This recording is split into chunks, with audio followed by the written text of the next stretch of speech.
You're listening the Virtual CISO podcast, providing the best insight on information security and security IT advice to business leaders everywhere. I think the people that are typically involved in incident response tend to be on the technical side of the equation. Yep.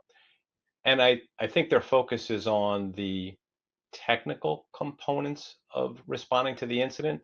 And I think that they are generally not knowledgeable enough about the business itself and the potential impacts associated with poor communication, right? That's what we're trying to solve for here.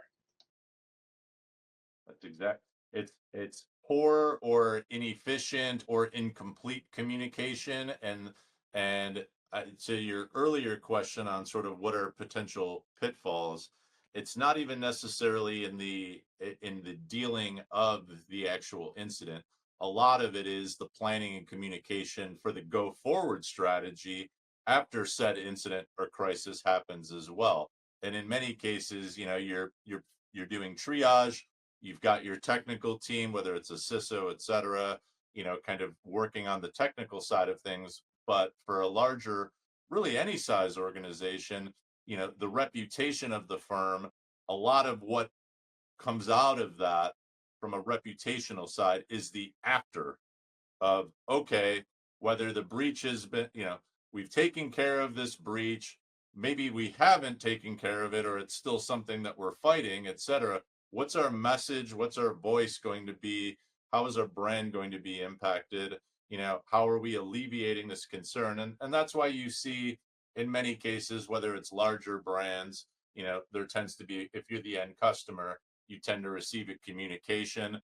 Here's what happened. And then there's always some sort of nugget of whether they're offering a service, whether it's a credit monitoring solution, you name it. Like there tends to be at least some sort of carrot that's dangled of here's what we're doing.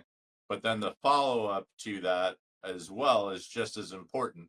How are we communicating with these audiences to ensure that we have their trust in continuing to do, whether it's to do business with us, whether it's continuing to utilize our network, et cetera, making sure that their information is secure.